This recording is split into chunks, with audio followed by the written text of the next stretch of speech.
Hello, Jose. Can you hear me? Hello? Hi, how are you? Hello, how are you? Pleased to meet you. Nice Well, to meet you. hello. Hi, how are you?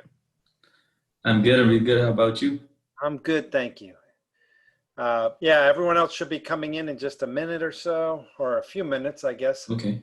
Okay, it's Total fine. about 10 minutes. Um, I'm trying to get some things ready with my PowerPoint and all that. So Okay. I'm gonna still be here, but I'm gonna cut my video for a minute. Okay, well, I'm gonna mute then too and stop my video in about 10 Okay. minutes. I'll Yeah, I'll jump should back be in. back in 10 minutes. Okay, perfect. Bye.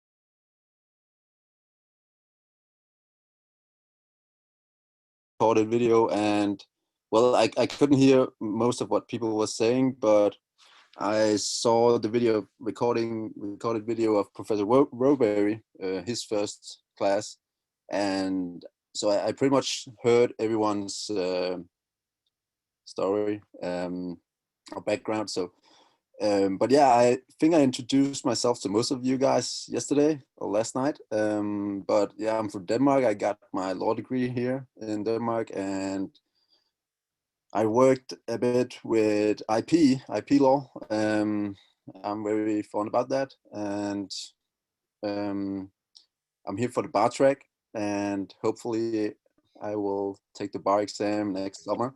So that is the goal. I'm looking forward to meeting you guys, hopefully very soon, when we're gonna have a physical class again. I don't know when that is, but yeah, thanks.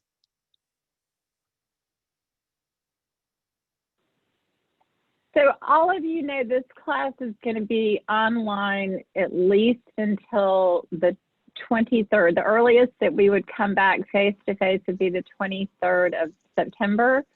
So we will be meeting like this synchronously. I'm so glad everybody has their camera on now. That's just great. I can see everybody. What a delightful thing. So every week we'll meet like this synchronously at 6 p.m. till 7:45. And then I need to ask you guys, because all of you are in the class that goes 7:55 to 8:45 with me, that academic success and professional development class. You have a choice, because Dr. Bunting and I like a democratic society. We don't like to jam rules down your throats. We would prefer that you be a part of the decision-making process. Would you like that class? I'm still teaching live. So you have a couple of options. If you really want to come into the College of Law, you can attend that class live, or you can watch it after class at your leisure, because it's recorded. That 50-minute class will always be recorded, so you can go back and watch what happened in the live class at your leisure. The third choice is that I can try to do, and I'm not, you guys know this about me already, I'm sure. I'm not particularly tech savvy. Like, I can do iCollege and I know what a Word document is, but I'm not a brainiac with technology at all. And so I will have to get some assistance. But if you would like to take part, like if you'd like to watch the class live as it's happening, I can look into doing that. So is this something y'all would like to discuss? Do you want to take a vote on it, or would you prefer to keep it private and email me your preference? We need to all do the same thing, though. We shouldn't do, well, I guess if you wanted to come live, you could just come live anytime you want. But the other two options, watching it recorded asynchronously at your leisure, or trying to watch it live as it is occurring from 7:55 to 8:45, that's really the choice. So what you think? I'll open it for discussion. Speak up.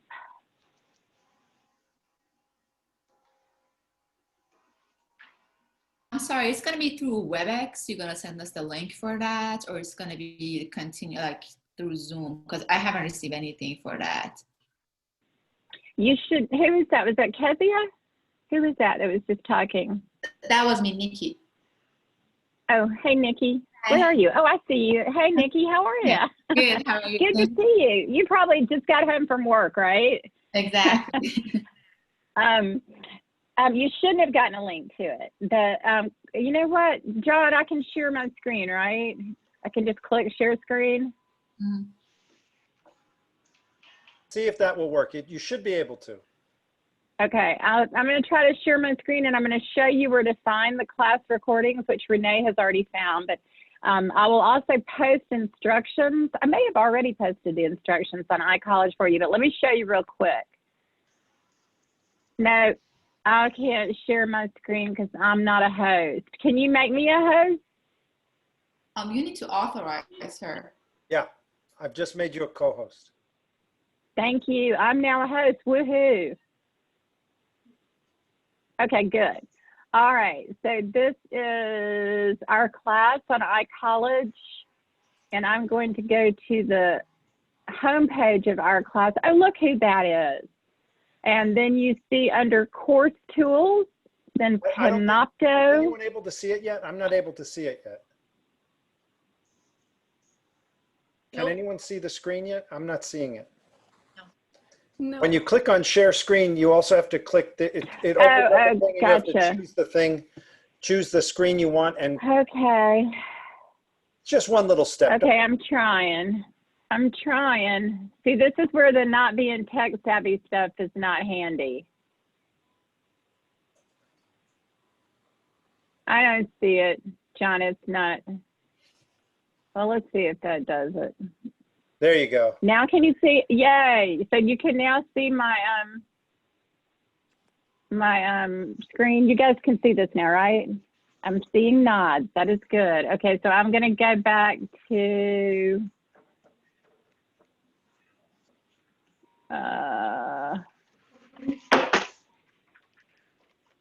okay, here's our class in iCollege, and this should be what you see. And this was the person I was saying, look who's right there. And then you go to course tools, then Panopto, and there are the recorded classes right there. Mm-hmm. So this is where tonight's class, it says recording right now. This is where tonight's class will be. I believe, however, that they are recording our empty classroom right now because we're doing it by Zoom, and the university doesn't support Zoom. So this is what Renee watched. And it will be the same I'm going to go back and show you where to find the. And I am going to jump in here for just a second. We will have a recording of please. the Zoom session as well, Professor Lawler. Oh, good. I'll post Good, a good, good. recording of Good to this. hear. Yay. So the academic success class that you're in is this one, section 006, but you should only have one section, so that's not a non-issue. And same thing, you go into course tools and then Panopto, and you can see that our class from 7 days ago is posted right here. And then tonight, after I teach, the class will be posted right here. So yeah, let's go back and discuss what is best for you guys. What do you prefer? Do you want to come live? Do you want to, you can always come live if you're feeling lonely for some College of Law camaraderie. You can always come live, but then just tell me your preference. Yes, Gabby. Yeah, well, I work like 2 blocks away and I could go. So, but for my lawyering skills, like for the 6 o'clock class, how am I gonna just bring my laptop and watch it? And then I go to your class?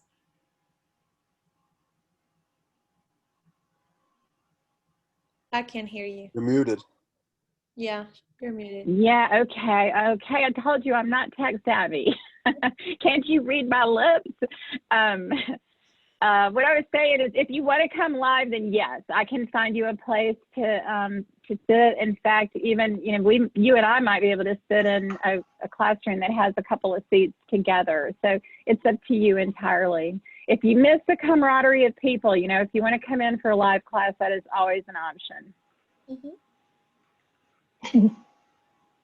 Yeah, because the reason like I got like log a little bit late because I was driving all the way to make it because I was counting and I asked to work some days, specific days over there. So I would be close to the school. And now I need to come all the way back here. So yeah, I'm fine. I can do that. Mm-hmm.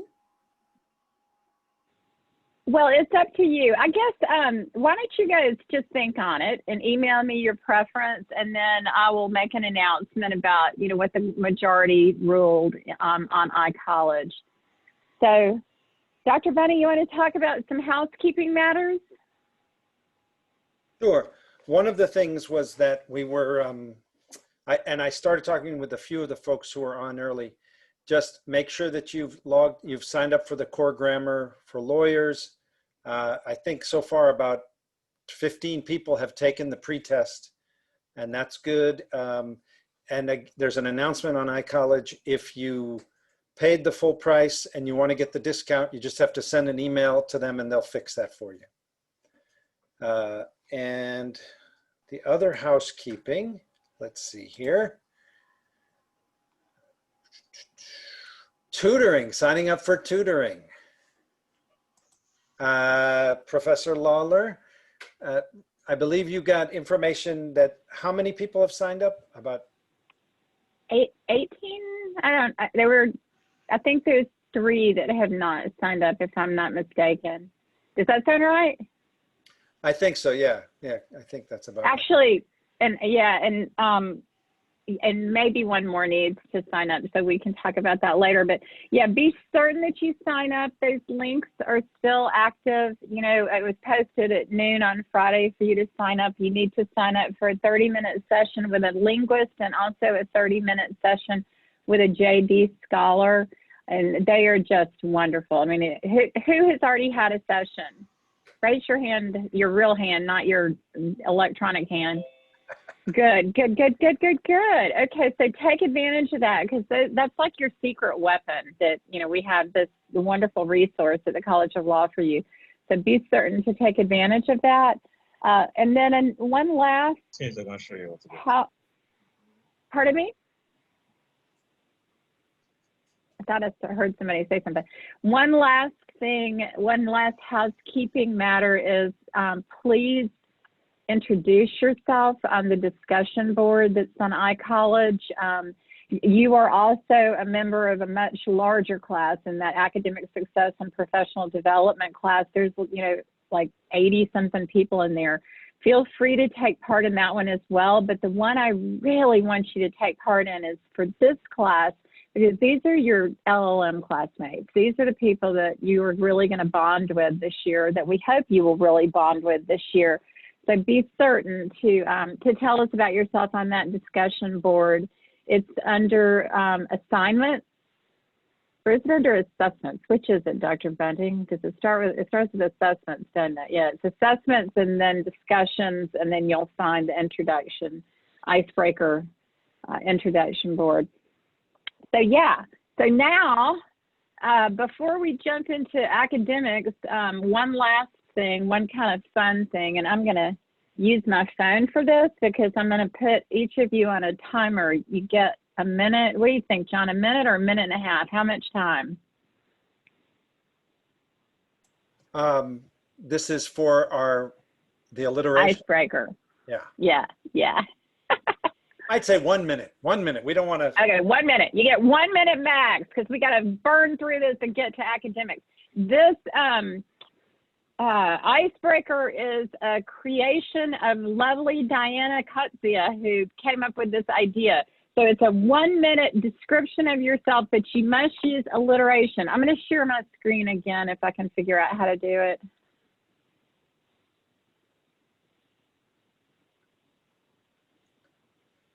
Nicely done, Professor Lawler. That was very quick. I know. Look at that. Check it out. Can you see this?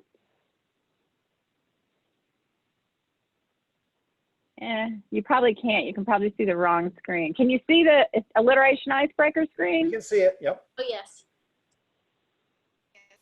Okay, good. Yes. That's good. So this is the idea. You're going to describe yourself Again, this idea was Diana's idea. You're going to describe yourself like this, using alliteration. So using the same vowel or consonant that begins your name. So my name, I could use Leela or Lawler because everything in my name begins with L. So I have to come up with a couple of adjectives, or maybe just one adjective that start with L to describe myself, like beautiful, bright Betty, or cute, courageous, complex Catherine. And this is just so we get to know each other. A minute each to do this. And some of you might not even need a minute. Some of you might be so quick you can do it in 20 seconds. So I'm going to quit sharing my screen because you get the idea. Okay, let's just, Dr. Bunny, you want to call people alphabetically or by screen order? How you want to do it? Oh my gosh. Oh my goodness. Well, I'm going to call someone and then they're going to call someone else. But can I do mine first then? I like that. Yeah, you're first, and I like the way you think. Perfect. I'm Jazzy Jolly John Bunting. And I'm going to ask Diana. All right. Daring, delightful Diana. And I'm going to go with Kezia. Mine's not fair. My name is start with Key. Can I use my last name, Jay? Ooh. Yes, I was going to say that. In fact, one person's name begins with Z, so definitely the only thing she can be is zealous. So definitely she can use her last name as well. Thank you for pointing that out. You can use first or last name. Well, for me, it doesn't make any difference, but for the rest of you, you get a selection of letters.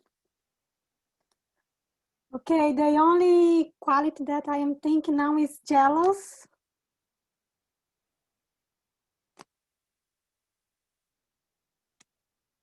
It's jealous, Kezia Johnson. That'll work. Okay, you throw it to somebody else. Punt to somebody else. Who's next up, Kezia? Okay, I mean, Daniel. Jealous Johnson.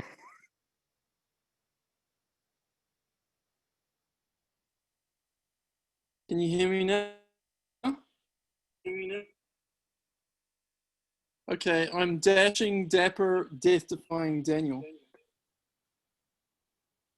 And That's Gabby. outstanding.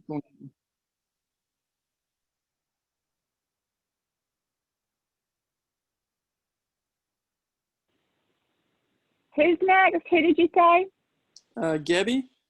Oh, you say Gabby. Okay.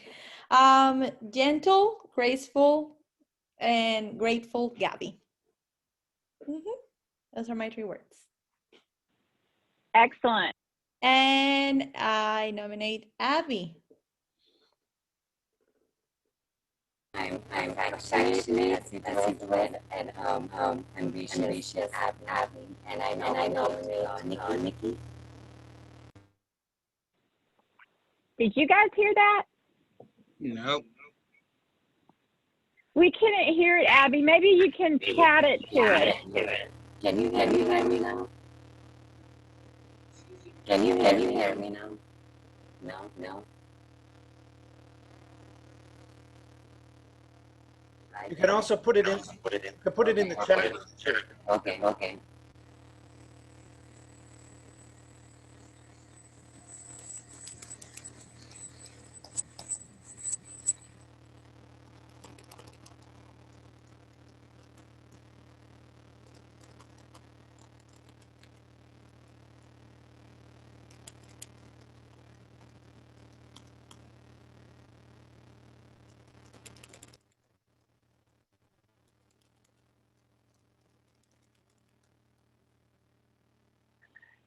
Excellent. That's great. So who's next? Oh, Nikki.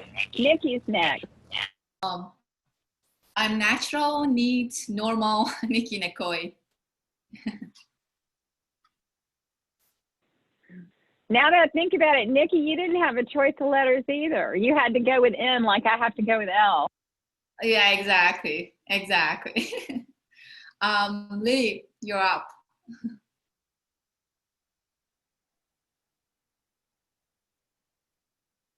Is it me? Can you hear me?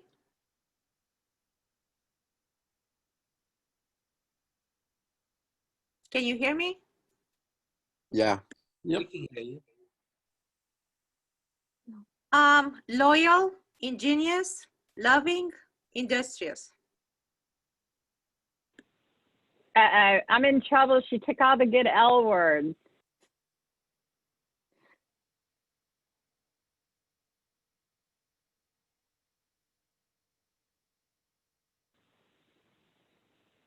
Who's next, Lily? Angela?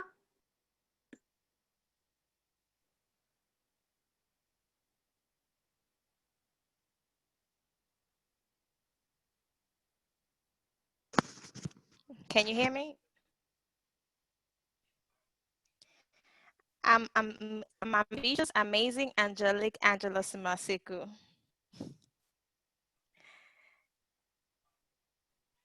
I pick Nuru. Energetic, easy, Emmanuel. I pick Melissa.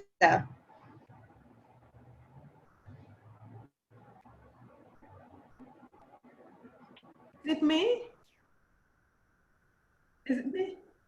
Yeah. Okay. So I'm meek, mild, meticulous, Melissa Robertson Henry. I nominate Zainab. I can't see you all. Zainab?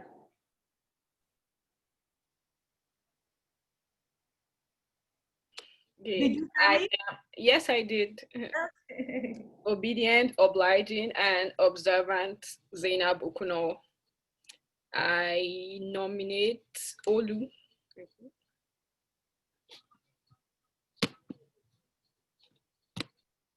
Hi, everyone.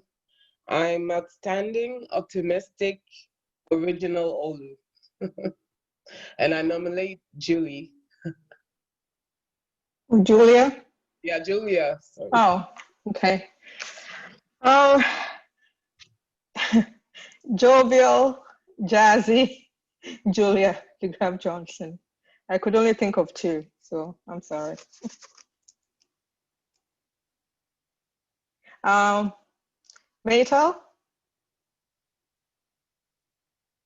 Hi, same thing here. So I'm marvelous, loyal, Maytal, you're on. And I will nominate who else? Sean? Bond, James Bond. No, I was just kidding. I just made up that. Super smart, speedy Sean Eccles, and Renee. Thanks. Realistic, radiant, ratifying, righteous, Renee Siasen. Dean Roy, you're up.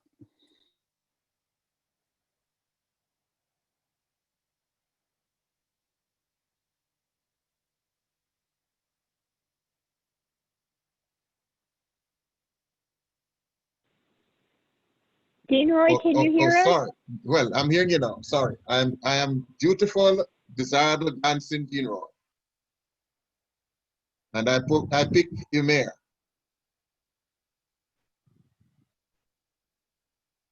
Hi, everybody. My name is Umair. So it starts from you. I would say I'm ultimate ninja, the best ninja who survives, and a unique. So I'm multi-talented, and I consider myself as unique. So there's not much words for us. Starts from you. Sorry.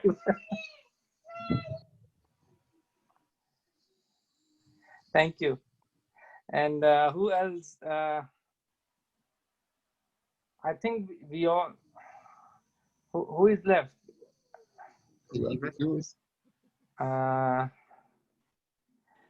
Jose. Hello, everyone. I'm joyous, jovial, and jazzy, Jose. There were not much left with Jay. And I think we're done, right? Everything. Yeah, I think we are. Are we done, John? Dr. Bunting? No, we're not. I'm here. Oh yeah, and I throw it up to Kokiwe. Yeah. Hi everyone. I am the king, King Kokibe. Nami. That's it.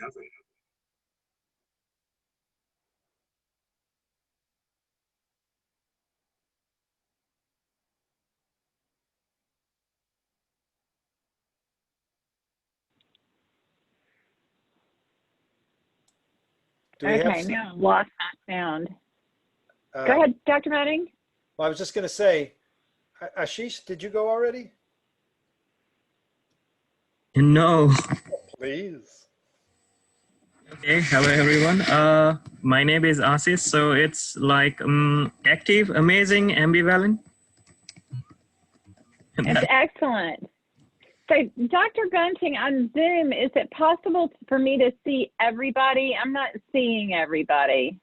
I see almost everybody, but I don't see all the faces. Is it possible? You should be able to if you're on a computer. If you're on a phone, you can't. But if you're on a No, computer, I'm on a computer. up on the top right corner, there's a thing that says either gallery view or speaker view. Uh-huh. If you click on the Got it. gallery, I think it will show everybody. I think. I got everybody. Yay, I've got everybody. Oh, how wonderful. Now I have everybody. Now sharing my screen is going to be a real challenge because I have a different view now. But Dr. Bunting, I believe you're up now with some PowerPoints. Although I need to tell you, I am legal-minded, loyal Leela. And did we get everybody though? Is everybody, did I hear from everybody? I don't think so. No, I don't think so. Yeah? We're good? I mean, you're up. Okay, guys. Okay, well, I'm going to, then I'm going to move forward, right? Professor Lawler? Yes, did you hear that? I almost got promoted to doctor. Who did? Oh, yeah, yeah. It's coming. All right, guys, can you see my screen? Oh, Yes. wait. Before I do that, though, did Kezia get a chance? Yes, Okay, she did. good. Great. All right. Can you guys see my screen? Yes. Sure.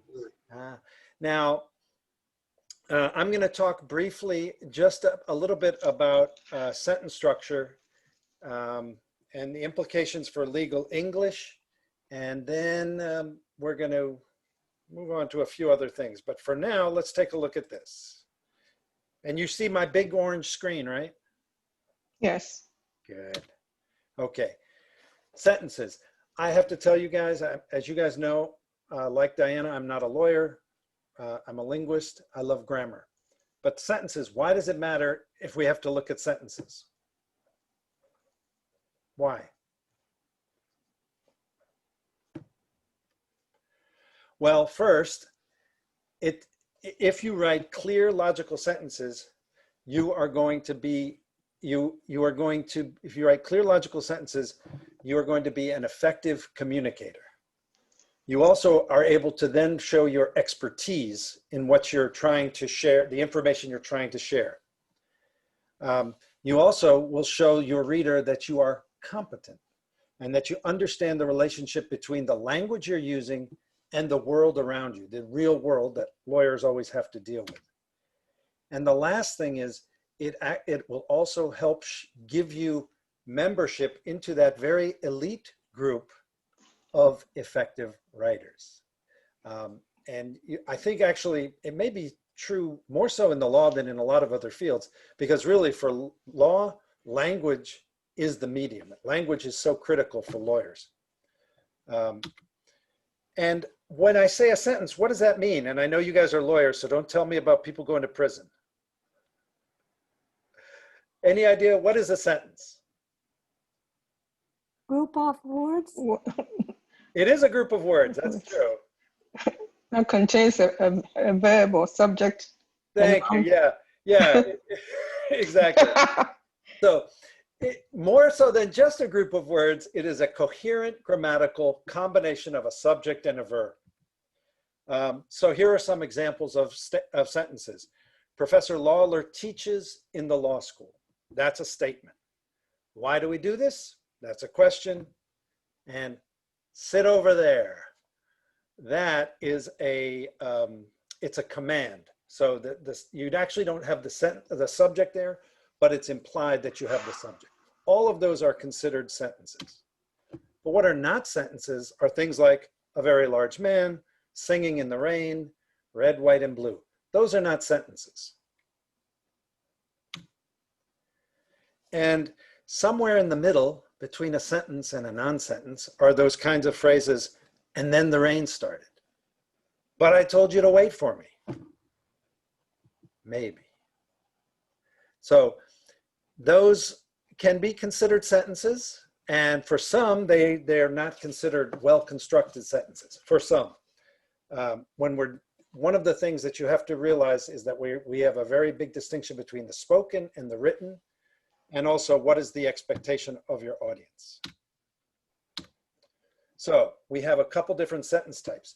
And again, part of the reason why I want to just go over this, because I think you all have a grasp of this, but I want to go over this because it's important to be aware of this as you're reading as well as when you're writing. A simple sentence, you just have one main subject and verb combination. And oftentimes that simple sentence adds emphasis. So when you're writing, the use of a simple sentence is signaling to most readers in this environment that you're saying something that's really important. So you don't want to just use a lot of simple sentences because remember, if everything's important, then nothing's important. So you have to use that to sort of emphasize something. We also have compound sentences, and that's where you have two main subject-verb components, and they connect two ideas that are related. And then we have a third kind, which are the complex sentences, and that's where you have the main subject and verb that's sort of the basis of what your idea is, and then you can have other additional subject-verb structures added onto it in different places. And these complex sentences are really critical for legal English because it's able to show in a few words and very efficiently the relationship between ideas. I'm going to mention, and you saw in the previous slide, I said something like, and then it started to rain. We don't want, I will ask you not to write like that. And you can make an argument that people do write like that. And the reality is they do. People write like that in the New York Times. They write like that in a lot of different places. Probably one place where they don't do a lot of that writing is in formal legal writing. So I'm going to ask you, even though you'll see it, certainly when people speak and oftentimes in less formal writing, to avoid starting sentences with and, but, or so. You can make an argument, you could use it, and it's fine to sort of break the rules, but just be aware that you are if you decide to do that. So here's an example of a simple sentence. It's long, but it's still simple. Pursuant to the terms of the divorce, Roger Blake was obligated to pay $250 per month per child in child support. So that just has one subject and one verb, simple sentence. Here we have a complex sentence. Angela Blake was given sole physical and legal custody of the children, and Roger Blake was granted visitation rights. So here we have a compound sentence. And then the complex sentence is, oh my gosh. While evidence was presented that at the time of the accident, Roger Blake was not exercising visitation rights, but was merely transporting his children to school, comma, this act can be considered part of his parental duties. So again, we have one main subject clause there. This act is considered a part of the parental duties. So those are those types of sentences. My colleague, Professor Lawler, is going to talk a little bit more in a few weeks about complex sentences because those are really, really critical. But I also want to talk to you for all of those kinds of sentences, we have different patterns that are used. And this is really important to understand and to use effectively. And again, I apologize. I love grammar. I love grammar terms. You don't have to love these grammar terms. It's okay. But it is important to understand how they work. The first thing is something that is intransitive, and that's just where you have a subject and a verb, and you don't need anything after that verb. So I respectfully dissent. Full stop. You end there. And that only works with some verbs in some cases. And then you have the transitive verbs, which have an object at the end of that, something that is different from the subject. So the decisions of this court, I'm going to jump through all that, the decisions of this court have not formed an unwavering line. So the court forming a line, that's the main subject, verb, object. And again, it depends on the type of the verb that you're choosing and the meaning of that verb, whether you can actually use this accurately and effectively in your writing. And then there's something, and forgive me for this, it's called copular. I'm not crazy about that term, but it is what it is. It's be verbs, or sometimes people call them stative verbs. And it's be, and then, or some verb like that, and then something called a complement. Like the New York statute is all inclusive. The New York classification is irrational. And that's where what comes before and after the verb are really describing the very same thing. So I've mentioned that we have those three types of patterns, and it gets a little more complex than that, but that's really those are the main things. So I'm going to ask you to take a minute here. Let me see if this will work. I'm going to put something out there for you. Did something pop up to you that shows you some sentences? All I want you to do is for each one of those, just pick if you think it's transitive, intransitive, or copular. And I've left my definitions up here for you. So take a minute, answer those three questions, and then submit it. And don't worry, I don't know who's writing what. It's anonymous.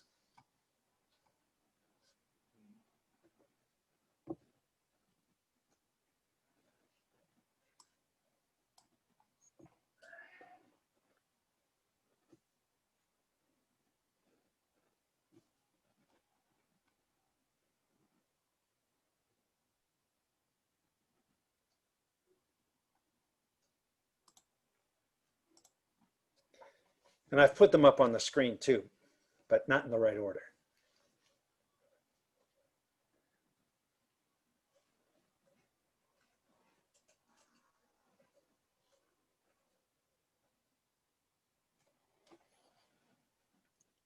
And of course, I'm going to ask Diana and Professor Lawler to complete this as well. I don't want to. I want Diana, the linguist, to do it. Although it is anonymous, right? But I told you guys that applied linguistics is really hard. Remember last week I said I'm studying applied linguistics, and it's like, holy smokes, this stuff is hard. I want to go back to law. Can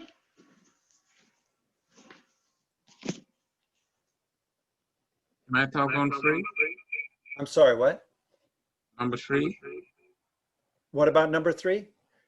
This act is part of his parental duties? Yeah, I want to say it's a transitive. Well, you can say that. Once everyone completes this, we're going to take a look at these. So just put whatever you think it is and then submit it. So far, I think I've got about 12 people have submitted. So Professor Bunting? Yes. Can I ask a question? Yes. So is it true that a transitive verb is a verb that's capable of taking an object, but it doesn't necessarily need to have an object? Well, that's actually, it's if the transitive verb, if a verb takes an object, then it is transitive. But you could have things, sometimes verbs have slightly different meanings and they become either transitive or intransitive. So for example, you can say, I sing. One of the things that I love, I sing. So I sing is intransitive.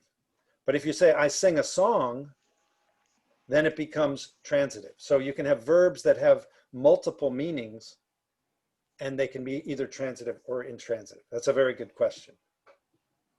And you can also have verbs that can be copular or transitive, because you can say, I feel bad, that's copular. And you can say, I feel the water on my shoulder, that's transitive. But it has a different meaning.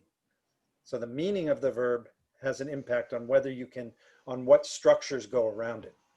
Sorry, how is I feel copular? Well, because you feel, I feel bad, it's an emotion. Like I seem bad, I am bad, that's copular. And those copular verbs can take a noun or an adjective. So copular is not just using the verb be, but it's also including emotions. Well, yeah, and what they're called, I used a term called stative verbs. It means like things like seem, feel, like he seems upset, you know, or he feels angry, things like that. Those are also copular verbs, because what it is on both sides of the verb is they're describing the same thing, the person and that person's feeling. But there are verbs that, depending on the meanings, and sometimes the shifts in meanings are slight, they are they will have a different grammatical structure that can be used. So let's see. I think we got just about everybody. I think Professor Lawler was shy, but that's okay. I'm going to end the polling. Is everyone in? Okay. And I'm going to share the results. Can you see the results now? Do the results show up for you? Yes. Oh, good, good. Okay, so let's see. Oh. Oh, interesting, interesting. Well, here, I'm going to go to my next slide. So here it is. The intransitive one is we disagree. And most of you agreed. 71% said yes, we disagree. And that's, there's no object, there's no complement. So that one is intransitive. And one of the reasons why I want to bring this up is that part of the reason why it's useful to know these things is if you use the verb in the wrong structure, it no longer is grammatical, and it sort of takes you out of the membership of that group. Remember how I said we all want to be part of that elite group of good writers? Mm-hmm. So it's very important. And what Daniel mentioned earlier is also very important, that different verbs can have different patterns based on the meaning that's being used. And I know that's enough to make you want to pull your hair, but don't worry, no need. And then let's see, he was transporting his children. Oh, most of you agreed that it was transitive. That's because he is the subject, his children are the object. So it's he and something different at the end. And then the last one, this act is part of his parental duties. The act and the part, separated by that verb to be, they're sort of being the same thing. So I just wanted to share that with you, and hopefully it didn't panic you too much to see transitive and intransitive. Okay. So, now let me just make a quick look. Professor Lawler, I want to move over to the vocabulary notebooks. Is that okay? Yeah, I'm going to show the vocabulary that I posted, okay? Okay, so you want to take, I'm going to stop sharing. And okay, and then I'll share. I'm going to share then. All right, I just posted this. I just posted this right before class because I actually didn't want you to see it before this class. I didn't want to confuse you or panic you with this. But you're going to create in increments this semester, you're going to create a vocabulary notebook. And Dr. Bunting is going to talk about that with you. But before he talks about it with you, I want to show you something that I created this summer and posted for you. I'm going to share my screen now. So give me some nodded heads if you can see my screen.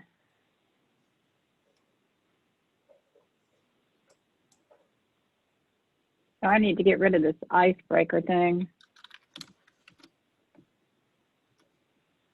And slideshow. Okay, good. Out of PowerPoint, I go back to iCollege, I go. Can I close this out, Dr. Bunting? The poll, can I close out? Oh, yeah, you guys can close that poll. Okay, so this is our class. No, it's not. That's our other class. Here is lawyering skills. And if you go into content, you will see that we are now in week 2. The first thing that I want to point out to you is the following, because this has confused some of your classmates, or actually one of your classmates, and the classmate who was confused has a very good point. So I want to point this out to you. The first thing that you do when you open so we're in week 2, module 2. When you open it, the assignments that you see are not due tonight. We're giving you the work that you do after this class is posted here. So after this class, you're going to have these exercises to complete. You can't do it. Now, your classmate who reached out was like, I can't do these exercises that are in module 2. Well, the reason is that they're not open for you yet. They will be open after this class, but they're not open yet. But also in module 2, and that's going to be the same way throughout the semester, we'll post after this class the assignments that are due before our next class, and they're going to be due at 6 p.m. on Wednesday. Right, Dr. Bunting? They'll be due at 6 p.m. So they'll be due as our class is beginning, or hopefully you'll turn it in at 5:59 so that you'll be with us at 6 p.m. for class. Going back to week 2, legal English, you will see something that I just posted today, this vocabulary classification and analysis. So if you open that up, it is a big, I'm going to download it so we have a better view of it. It's a document that I created, and I used 2 sources, Black's Law Dictionary, which is right here. Look at me, I had that ready to go. Impressive, right? Yeah. Okay, so the Black's Law Dictionary is the definitive legal dictionary that's used by lawyers in the United States, and there's an online version that is free. A lot of people like to buy the hard copy version because it's a beautiful book. It really is. It's a big, thick, beautiful book that you'll use forever in your practice of law. And then the other dictionary that I used to create this is Merriam-Webster, which is I chose it because I think it's easy. It's an online dictionary that I have good luck with. And so it's not a legal English dictionary. It is an English dictionary. But going back to lawyering skills, where's my document? Here we go.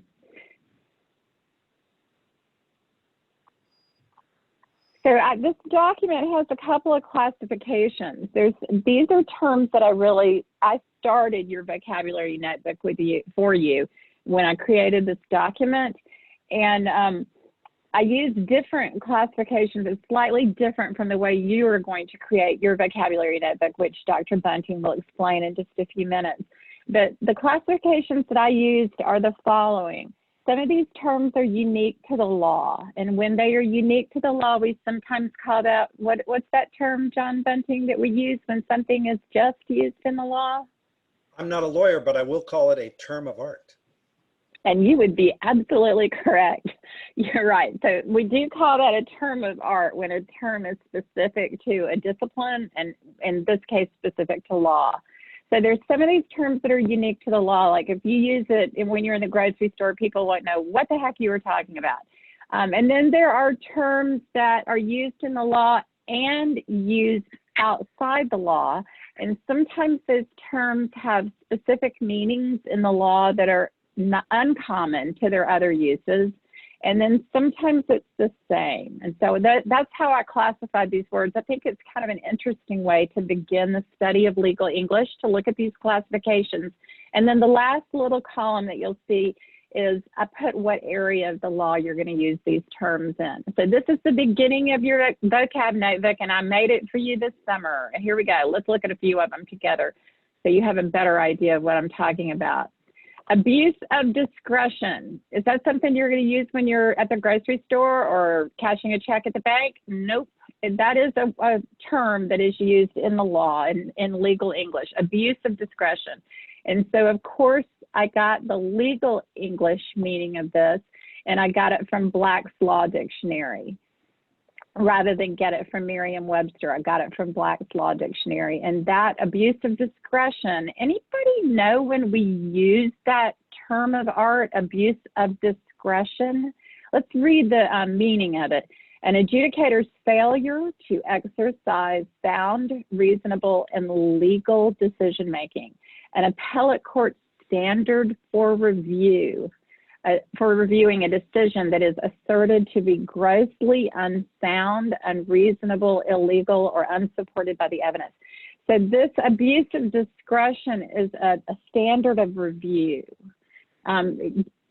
There are, in your intro to U.S. law class, you will very soon be discussing standards of review. In fact, it might have been in your reading for this week, was it? Or is it coming up in the next few weeks? Is that ringing a bell, standard of review?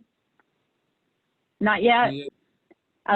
Okay, I like it when I can sync up to other classes, but I can't here. Okay, then what about the word action? Is that a word that is specific to the law? No. Yes. Not at all. No. Not at all. I mean, we use that word action. That is a word that you could use at the grocery store, right? That is a Yes. word that you can use at the bank when you're cashing a check, and they would know what you were talking about. But it has a different meaning in the law. In regular English, or typical English, I should say, action just means a thing done. So be creative. Somebody, I'm going to ask for a volunteer. Somebody give me a sentence that has the word action in it with a non-legal meaning. Just be creative. Give me a sentence. I watched this action movie yesterday. Ah, perfect, perfect. In fact, she took a noun and turned it into an adjective there too, didn't she? Well done, Abby. But in the United States, in the law, action means a civil or criminal judicial proceeding. So you might hear people say a legal action, but you also might hear, and you probably already have heard professors just say action. The action was brought in the district court. The action was brought in the state court of DeKalb County, whatever. Actus reus, and there's another, and these are in alphabetical order, so I'm going to scoot down to another one down here. Mens rea. These are, both of them are required elements of any crime. The mens rea is the nature of a person's intent. So the guilty intent, the criminal intent.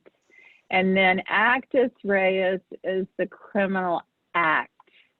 And those you will definitely cover in your Intro to U.S. Law course. Are they, and there, look here at the area that you use it in is criminal law. Are they actus reus and mens rea? Are those terms that are specific to the law, or are they used? They're very specific to the law, yeah. Right. So we're not going to go over all these. I'm sure you're getting the idea here. Burden of proof, is that a term that is used within the law, or outside the law, or both? I think it's mostly with the law. Yeah, it's Yeah, a legal term. definitely. It's a legal term. So anybody know, and now I'm just going to ask for a volunteer, what is the general burden of proof that's used in a criminal trial in the United States? This is something you will learn this semester, but I just wonder, anybody know off the top of your head? What's the burden of proof? Beyond reasonable doubt? Yeah. Yeah, who said Beyond that? I like to know who my speaker is. Beyond reasonable Dean doubt. Roy, was that you? And who was the Julia, other? Was yes. it Julia? No, Yes. I followed Julia. I followed Julia. Beyond reasonable doubt. Well, You saw me trying to follow Diana with the sentence thing, the sentence polling there. So I totally get following Julia. But yes, you're right. That is exactly right. Beyond a reasonable doubt. And there are exceptions, but that's the general burden of proof that's used in the law. Case at bar. What does that mean? I mean, what a strange, it sounds like, you know, we're going to the tavern down the street, but we don't mean that at all. That term at bar is definitely a legal term. It definitely has a different meaning. In fact, I had a student several years ago that when he was going to take the bar exam, he was really nervous and he was speeding because he was so nervous. He wasn't thinking about, have you ever done that where you just kind of lose? I don't, because I drive like a turtle, but you have probably had that experience where you're so intent on what you're doing that you don't realize how fast you're going. And that was the case. And he got pulled over, and the police officer who pulled him over on the interstate said, "Where are you going so hurry?" And he said, "I'm going to the bar." You can imagine how that went over, right? Like he meant, I'm going to take the bar exam. I'm so nervous because it's 6 o'clock in the morning and I've got to get down there and I've got to get myself situated. That is a term very specific to the law, at bar. So the case at bar, and you will hear this term repeatedly throughout your studies, the case at bar means the case before the court at a given time, the case that is being discussed right now, and that is in all areas of the law. Let's see if there's some more of these that we need to. I'm going to leave this one to Dean Ryberry to teach you because it's coming up quickly in his class. I'm just going to go over ones that I think you really need to know right away. These are words that you will hear a lot in your study of evidence with me in the springtime. Insanity defense is that's something that you will study towards the second half of the semester with Dean Ryberry.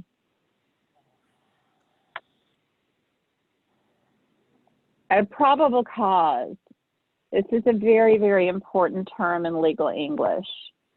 So it is, again, a term that's specific only to the law. It's a reasonable ground to suspect that a person has committed or is committing a crime, or that a place contains specific items connected with a crime. Under the Fourth Amendment, probable cause, which amounts to more than a bare suspicion but less than evidence that would justify a conviction, must be shown before an arrest warrant or search warrant may be issued. So that's really important in the United States. You know, the Fourth Amendment protects us from unreasonable searches and seizures. And so the standard that is applied is probable cause. Interestingly, that's also the standard that applies when a police officer seeks a search warrant. But you'll have some interesting cases about this pop up in Introduction to U.S. Law, undoubtedly. One more, and then we'll move on to the next thing. This is such an important one, reasonably foreseeable. This may be the most important term that you will learn this year. This is in tort law. This is the key to determining negligence. And that's going to mean a lot more to you in a couple of weeks. But it's different in the United States, the way that we interpret the law and the way that we determine whether or not a tort has been committed is key to understanding this phrase. And my definition here is straight out of Black's Law Dictionary again. The quality of being reasonably anticipatable, that's a word. Foreseeability along with actual causation is an element of proximate cause in tort law. So when you get to your chapter in Introduction to U.S. Law, when you get to the chapter on torts, you will find out that when we look to prove causation, it has to be proven two different ways. And all of this will make more sense as weeks go by. But you have to prove not only that a person's act which breached the standard of care that was required, not only was that act there, not only was there actual causation, but also it has to have been reasonably foreseeable. And that is a term that you will use throughout your career, believe me, many, many, many times. In fact, those of you who already work in law firms, let's see, Abby, are you in a personal, no, you're bankruptcy. Somebody's in a personal injury law firm right now. Who is it that works in a personal injury law firm right now? That's Somebody. me. Who is it? That's me, Nikki. Nikki. Okay, thank you, Nikki. Have you heard this phrase before? Oh yeah, all the Reasonably. Oh yeah, like a gazillion times in every brief that you read, right? And every document that's submitted to the court, that there's that reasonably foreseeable. So that's a really, really important one for you to know. Anyway, I started this for you, and I'll let you look at it at your leisure. I would prefer when you create your own vocabulary notebook that you not use the same terms that I've used here. This is my gift to you to begin your study of legal English. So now you create your own, and Dr. Bunning's going to tell you about that. I wanted to, I made a note to myself. That's why I'm doing my head sideways, because I wrote it on a piece of paper right here. When Dr. Bunting was talking about sentence structure with you, a couple of things came to mind that I wanted to point out. One is that, you know, you're future counselors in the United States. You're already counselors overseas or from your home countries, but now you are future counselors in the United States. And so when you write emails, think about who you're writing them to. Like when you write to me, you're welcome to be very, very casual. You know, we are friends. We're not just professor-student. We will have a friendly relationship, and Dr. Bunting is the same. But when you write, for example, I don't know, to the dean, when you write to a mentor that you will be linked up with this semester, be certain that you be more formal. Like Dr. Bunting was saying, you know, it's not a good idea to start sentences with and, but, or so. And that is exactly right. Like you want to start projecting yourself to your audience as a lawyer in the United States. So instead of starting a sentence with and, what other word could you use to have the same meaning, and it would be a more acceptable way to start a sentence? In addition? I'm sorry, I didn't hear it. No, I said in addition. It's 2 words. In addition, yeah, in addition to, or additionally is the one I was thinking of. Yeah, so yeah, additionally. Julia, good. Julia, you're on fire tonight. Thank you for volunteering. And then what about instead of but? What could you say? Because you're really not supposed to in formal English start a sentence with but what could you say instead? However. Yeah. I'm sorry, I missed that one. In fact. In fact, yes. Does in fact have the exact same meaning as but? No, I don't think so. Nevertheless. Not exact.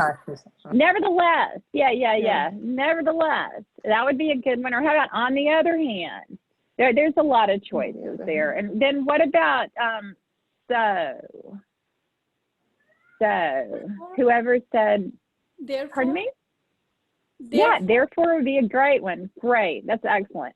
So yeah, I just wanted to point that out. And then one last thing is that Dr. Bunting and I are really informal with our students, but some professors are not.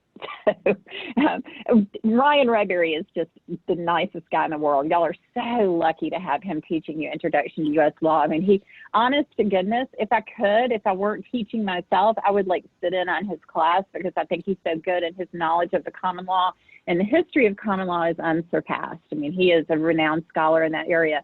But, you know, when you talk to him, you probably ought to call him Dean Rayberry. And when you talk to your other professors, you probably ought to call them like, I'm trying to think who else you guys have. You don't have, some of you have Professor Kamenshine, who used to be a dean.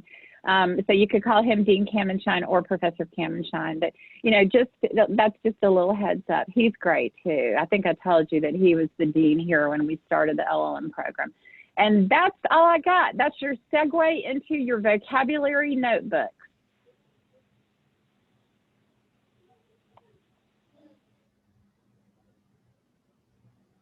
Thank you. Dr. Bunning?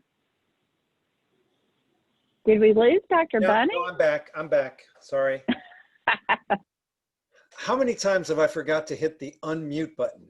But that's another story. All right, can you guys see my screen? Sure. And I hope it's still a big orange screen, is that correct? Yes. Good. So as Professor Lawler was pointing out, one of the things that we're looking at is vocabulary.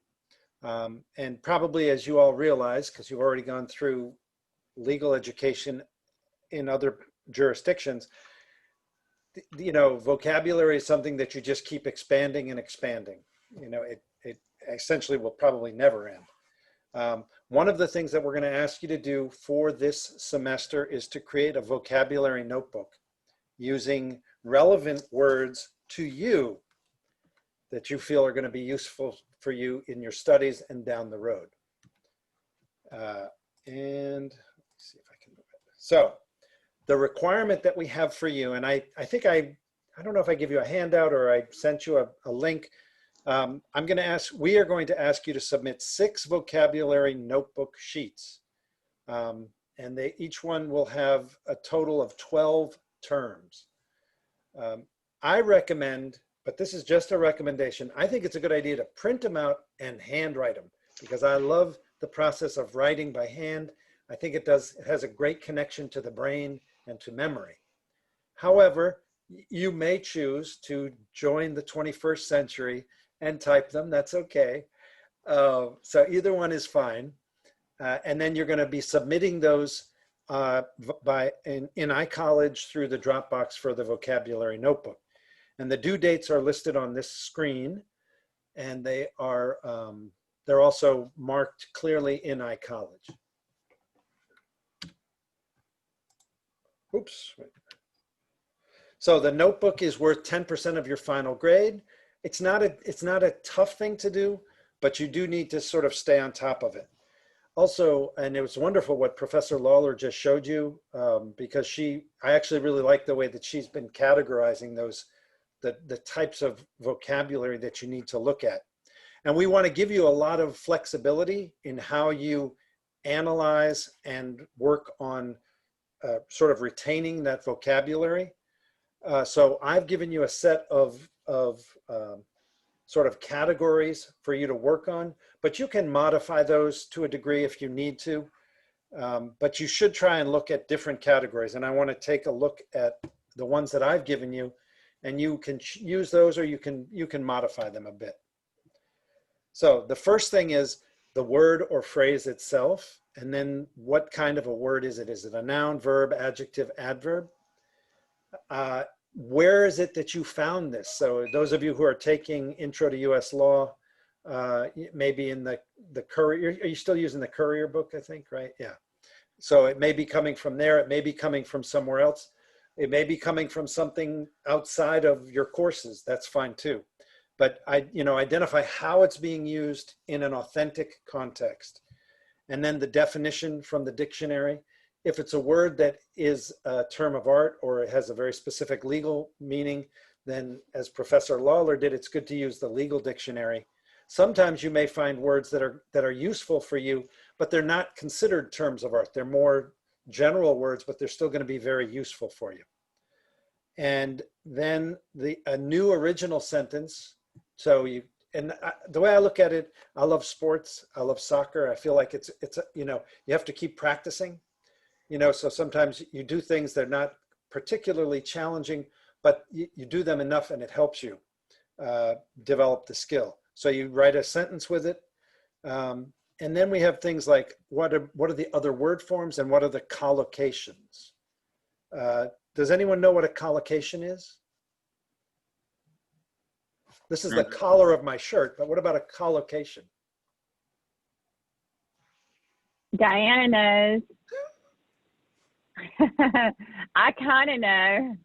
What 2 words are in that word? This is how I like to kind of think about it. Oh, yeah. Go ahead, Diana. What is it? Tell me. I wanted to see from the students if they see 2 words inside of collocation. Location? Mm-hmm. And we've got co. So co. Yeah, co. Word. Location. Mm-hmm. Locations. So So when you think about co-located words, they're word neighbors, essentially. That's all I'm going to say about it. I don't want to take over. Oh, no, but that's good. That's wonderful. So as Diana was saying, they're words that go, they're words that go together. So they're commonly used as phrases. Also pronunciation notes. And then as Professor Lawler was mentioning, identifying things as terms of art. For me, the terms of art can be kind of in one sense, it's a moving target because sometimes it's very clear that it's a term of art. Sometimes it may not be. But you guys, I think, will be able to better identify that. So I want to just talk for a minute. Does anyone have any questions as you look at these things?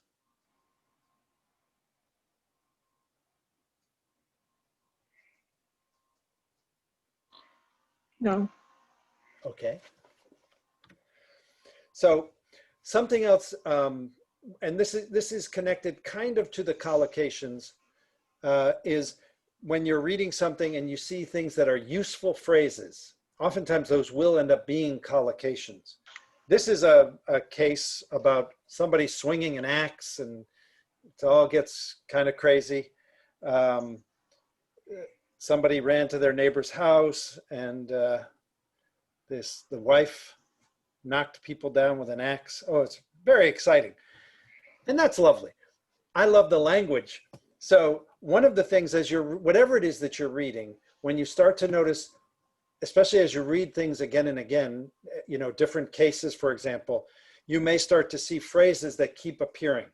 And some of the phrases here that are underlined, like under the following, blah, blah, blah, blah, subsequently, the question presented is whether, and the court is of the opinion that. All of these kinds of phrases are very useful for you to identify and to practice with. When you use that kind of language, that is not plagiarism. If you find a phrase, even if it's like 5 words long, like the question presented is whether, everybody uses that and it's always used. And you want to actually, rather than trying to recreate something to make it, we have this phrase called in your own words. There are sometimes where in your own words doesn't really help. It's better just to use these formulas of language. So those are also useful things to start to notice. And then also as you're reading, this is the same case, noticing terms of art. And these are some of the ones that came out. And I think that those are all terms of art. Professor Lawler would know better than I, but all of those are phrases that one of the things that you can do if you're looking at something and you're not sure, that's when you can talk to one of the law students that you meet with every week, and they can give you more information about that. What's also useful is they can give you the cultural information as well. So the vocabulary is every couple of weeks, you have to submit 12 of these items. Please look at this as something to help you develop this skill and to develop your vocabulary. It's not designed as some sort of busy work. So try to find things that you think are really relevant for you. If you know you're going to be going into a specific field, it's best to focus on things in that field. Dr. Bunning? Yes? Can I interrupt real quick? Yes, you may.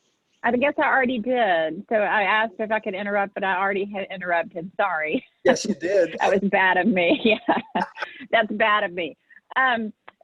When you do your reading, and those of you who are in civil procedure are already reading really dense cases, and those of you, I think there's several of you, all of you have, well, some of you have exact duplicate schedules, but many of you have varying schedules. So those of you who have constitutional law and civil procedure, you are reading very dense, complex cases. And so when you come across a word in your reading that you are not familiar with, well, there you go. You don't have to go searching anymore. You're going to look it up anyway. So use it for your vocabulary notebook. That's my best advice as to how to pick the terms is when you find yourself reaching for a legal dictionary or looking online to see what a word means, throw it in your vocabulary notebook. Sorry to interrupt. No, that was more of an interjection than an interruption. I really like that. One of the things too, and when I mentioned too pronunciation, and I will tell you just a short story. Even before I got involved with Professor Lawler and the College of Law, I listened to a great podcast all about legal issues here in the United States. And the name of the podcast is called Amicus. That's a word, amicus. And so I walked boldly into the College of Law, and I told Professor Lawler that I was listening to this thing, and it's all about amicus. And, you know, it comes from the amicus briefs. Mm-hmm. And Professor Lawler kindly told me she really would call it amicus. Correct, Professor Lawler? Amicus? Really? I did that back then? That wasn't very nice to me. I apologize. No, but you did actually, it kindly. John. It was kindly. Oh, good. I'm glad I was kind. Amicus is actually the correct pronunciation, but it's so commonly mispronounced that the way that you pronounced it is acceptable. Very few people would realize that you weren't pronouncing it correctly. Well, but the point of this is that one of the things is to know your audience, but also it is you can also make notes about things like that. So for example, for me, once I learned that, I made a note that there's that big E in the middle, amicus. And that's one of the things, because remember, you're not just going to be writing, you're also going to be speaking. So sometimes it's good to know how this is pronounced here. And there can be differences from the UK as opposed to the US on pronunciation. And it doesn't necessarily mean one is right and one is wrong, but it's just good to know your audience. So I have a question for Professor Lawler, if that's okay, on this issue. Yeah. So where I come from in New Zealand, so it's part of the Commonwealth, so we were sort of taught the British way when you're standing in front of judges, and if you have a female judge, you would need to say ma'am, and you're told not to pronounce it ma'am. So I'm not sure in a US court, because everyone in the South says ma'am, thank you ma'am. So how would that change if you're making a submission in front of a judge? You would want to say your honor. I've had students that come from cultures where that terminology is common, call me that, and it throws me off, especially with the pronunciation that you used in New Zealand. When somebody calls me mom, I'm like, whoa, happy to be your College of Law mother, but that one threw me off. So I would use your honor. Anytime you're addressing a court, you would want to use your honor. So you wouldn't say ma'am to a female judge? No, I would not. I would not. It's not a term of disrespect at all. I just would use your honor would be my first choice. Could you say sir to a male judge? Again, I would use your honor. I mean, if you feel like you've used it over and over and over and over again, and you want some substitutions for the word or the two words, your honor, and you want to throw in some ma'ams and some sirs, you know, you're going to have to judge your audience. And sir, John, jump in here, because we're moving into kind of sexist language as well. You want to give a little advice there? Well, I think Daniel's raised a really good point here, and we're going to talk about this in more detail, in sort of a different sense, not specific to how you address the judge, but I think right now we're in an evolving situation with language, and with either the actual or perceived either actual or perceived sexism in the use of language, and it's evolving, and it varies from situation to situation. Here at the university, we sort of have one set of rules, but even that is changing. So I think what Daniel raises, the point Daniel raises, is excellent, and it is complex. because here in the South, there may be more latitude for sir and ma'am, perhaps, because I think outside of a courtroom, that's very commonly used, as you probably have heard. And it's considered very respectful. But it's something that we need to examine. And I would say, to be honest, from semester to semester, I feel that things are shifting. So it's something we need to look at. Wouldn't you say? Professor, may I just ask a question in furtherance of Daniel's question? Because certainly in Jamaica, in the magistrates court or the lower courts, we would address our magistrates as your honor. But as we go into the higher courts, we would use sir, or we would use your lordship or your ladyship. So I'm not sure if the level of the court in the United States would change how the judge is addressed at all. Well, isn't that interesting? That is such a slice of the legal culture in Jamaica. Thank you so much for sharing. You guys are great. I mean, Daniel, your point is very well taken and very interesting. And we're kind of segueing now into a class that we're going to have in a few weeks where we're going to discuss sexist language. I guess the lessons to take from it are your honor is always going to work. And you can also address the judge by that, by, Judge Bunting, and that's always acceptable as well. Judge Bunting, may I approach the bench? May I, Judge Bunting? Is it okay to approach the bench? The other thing too, and this may be, and folks who are already working in firms here, I think that there may be guidelines for the firms that you work with, and they'll let you know certainly how they want to be represented. Well, just a light moment, because I recall a counsel was addressing a high court judge or a Supreme Court judge in Jamaica, and dared to use the term "Your Honor." And the judge said to counsel, "I see you, but I can't hear you." So the judge never recognized him because he didn't address him properly.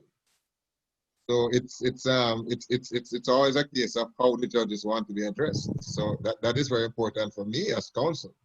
Yeah, well, you need to know your audience. Right. And we're going to talk more about this in a couple of weeks.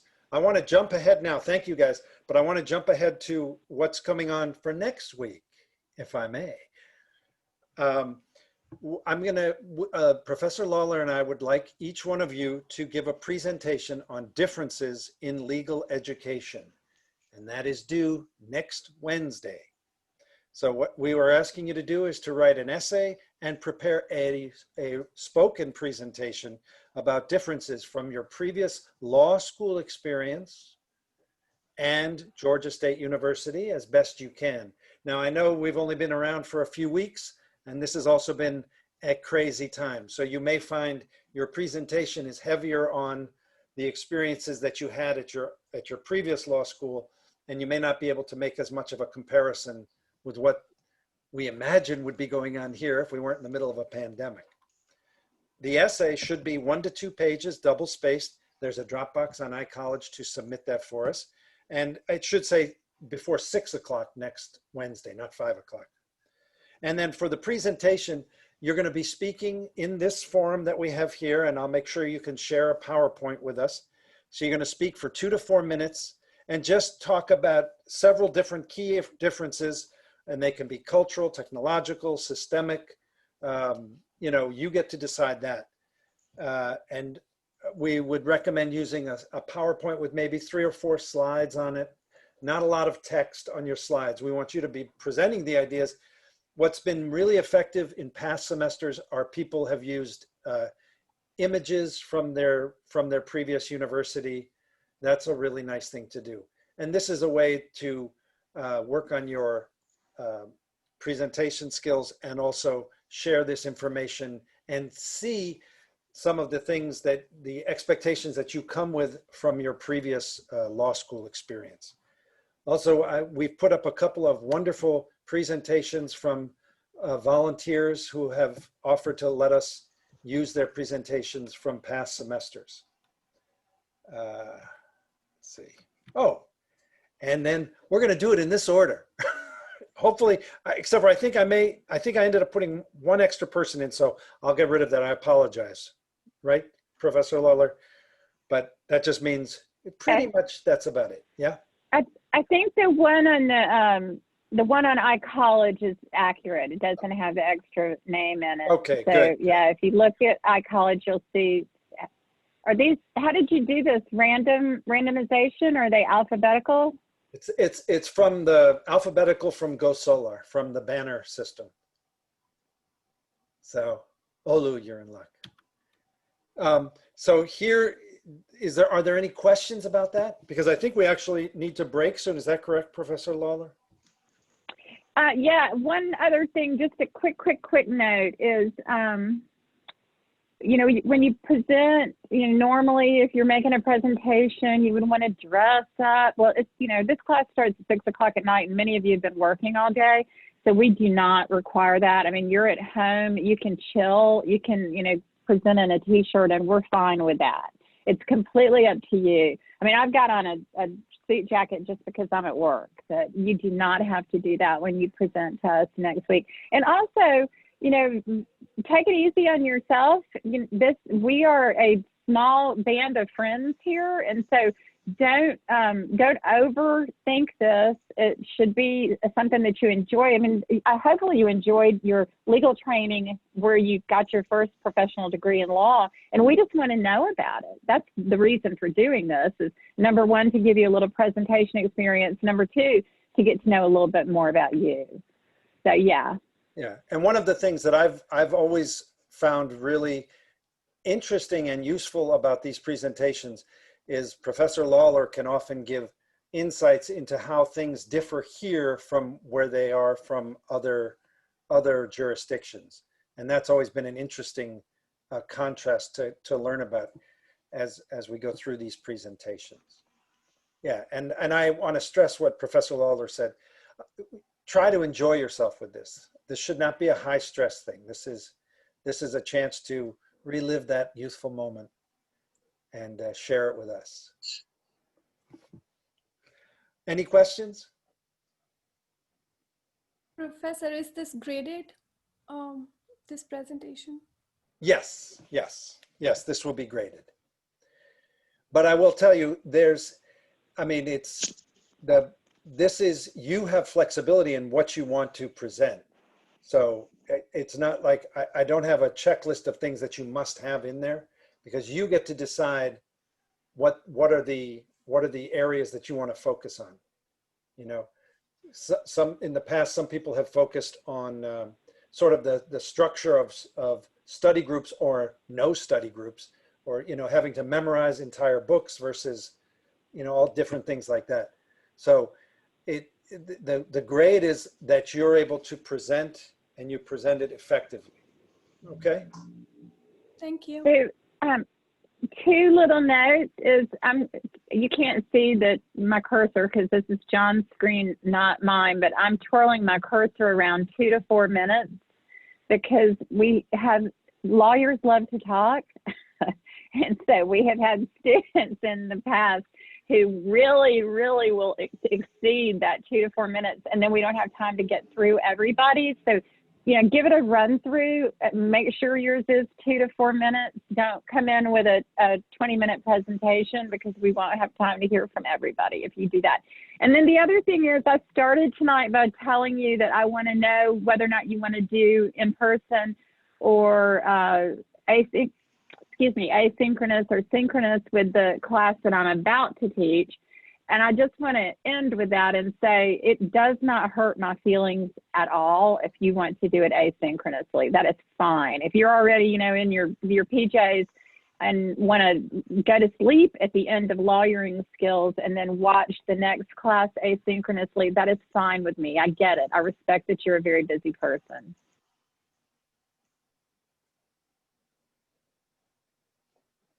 And I think I have finished this, Professor Lawler. I just want to note on this final slide of mine, it should say 6 p.m., not 5 p.m. And, perfect. Yeah, I think we're good. I'm going to close this.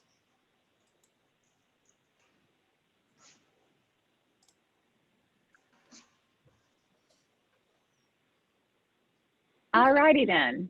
I want to ask Professor Lolo, the vocabulary classification and analysis, do we have a deadline for that, or is it just personal, or is it? So, make sure I'm not muted. The vocabulary classification and analysis is a document that I made for you. So you don't have to add to that. That is just a document that I made for you because it's some terms that I know you're going to hear during your studies at the College of Law. And so I wanted to put it together for you. What you are required to create is a vocabulary notebook. And that's the document that Dr. Bunting showed you. And there is a template for it on iCollege already. And so it's not a bad idea to print up a couple of pages of that so that as you do your reading in other classes, when you do your reading for Introduction to U.S. Law, for Civil Procedure, for Constitutional Law, whatever it is, when you're doing your reading and you stumble upon a term that you are unfamiliar with, that's when you start putting the word into a vocabulary notebook and creating that document. You're going to be looking up the words anyway, so it's just to really cement the meaning of these words into your mind. And then we're going to give you some vocabulary quizzes throughout the semester. And guess what? We're going to pull from the words that you told us you wanted to get, that you presented to us.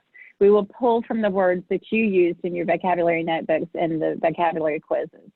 So yeah, great question. Who was that asked that great question?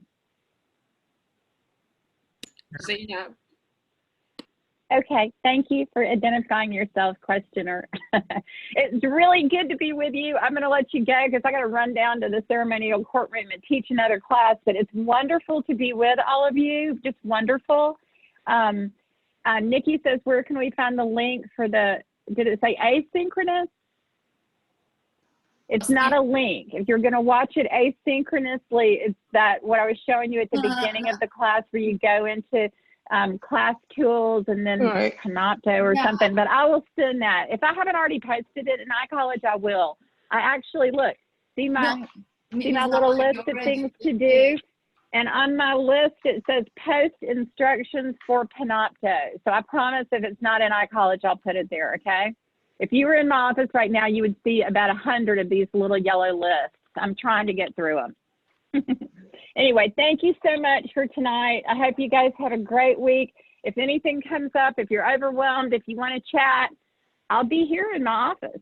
So I'd love to, if you want to come in person, we can do that and mask up, or we can always talk WebEx or phone. So take care of yourselves, and we shall see you again in 7 days. Thank you. Thank you. Good night. Thank you. Renee, what time is it where you are? Is Renee still here? Yeah, I'm here. Thank you so much, ma'am. Almost 2 in the morning. Almost. Oh, my word. So I want you to watch gonna the go to next bed. class. Yeah. We look right. forward to You seeing do it you in Atlanta. asynchronously. Yeah, you too. Definitely. Yeah. Definitely. All right. Take care. Hi, everybody. All right, ma'am. Thank you. Thank you, sir. And thank you, ma'am. Oh, I have a question for you, Dr. Bunting. Yes. Regarding the assignment for the presentation and the essay. Yes. My experience was a very long time ago, so I'm not going to be able to remember everything from my personal experience, but of course I can talk about what it is.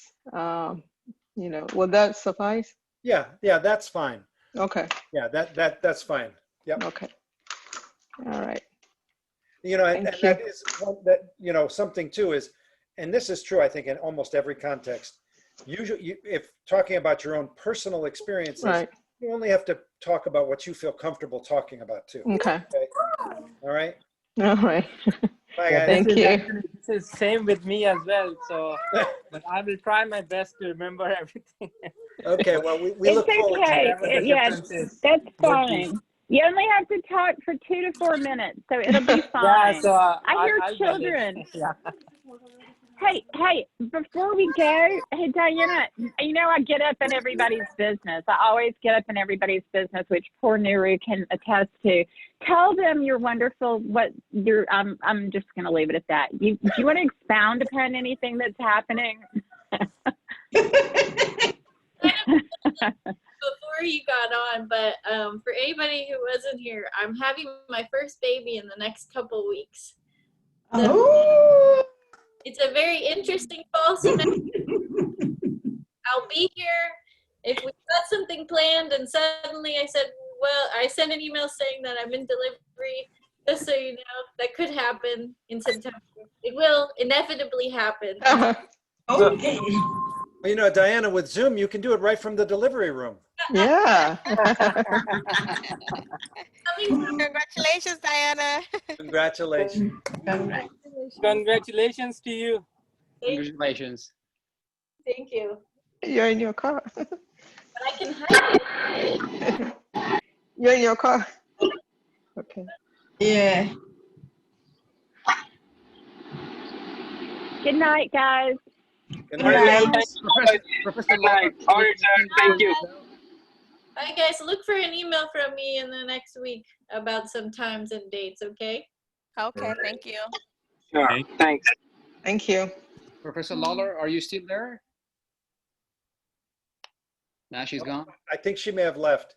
Okay. I think she's going over to her the other class there with you all. I mean, maybe I can ask that question from you. Do we have to connect to a different link in order to connect to that class, or is it something? That was my question from the beginning. Okay. Yeah, and that's asking that should answer my question. Well, because I think what she said is that we cannot connect, but we can watch the class after, like the recorded class. We could watch it after they are done or something. So by live, she was referring to in person, and when she said it's like we can watch the recording, it means after the class. Right. So we cannot attend. Okay. We can't do it like we're doing now. We can't do it. Okay. I don't think it can't be done live by distance, I think. Although maybe she can work on that for next week. They've said that the recordings should be made available, they think 30 minutes after the class is finished. So you should be able to go and have a look in Panopto about 30 minutes after 9 o'clock. Gotcha. But the thing is, I was wondering, is it possible to go to that class in person? I mean, and because we have the current class as a virtual system. And there is no time for us to go to university unless we be there. I mean, we attended the school prior to this class, say before 6, and watch that class at a school and then attend to the other one in person. Right. Is that correct? I believe My Professor Lawler said she would, and I think she was talking with Gabby about this, that if you want to go there, she can try and set something up so you can actually watch this class from school, but you would have to talk to her about that to find a space to do that. I mean, if you bring your own laptop, you can do it anywhere, I would think. Because I know it is kind of weird that we have this as distance, but then the thing in 15 minutes later is in person. And that does make it a little complicated. So I think you'd have to go there with your laptop, as long as they have a space where they'll let you do it in the College of Law. Sure. Thank you very much. Yeah. And then I'll have a recording of this if anybody wants to see it. I mean, I'm not sure you really need to, but there will be a recording of all of our Zoom sessions. Okay? Sure. Okay. And very quick question, Dr. Bunting. Yeah. Because I provided my presentation a couple years ago, if you remember. So I'm not gonna cheat. So I'm gonna provide a new about my different degree, the LLM degree that I have in IP. So that's the different university. I'm gonna provide because it's gonna be a different topic. Can I do that? Yes, I like that. Okay. Thank you so much. That's great. Because I already provided that. So it was, well, I couldn't use that anymore. That's right. That's right. Well, I like it. We'll go with the LLM. That would be great. Thank you. Okay, guys. All right. Good night, everybody. Good night. Good night.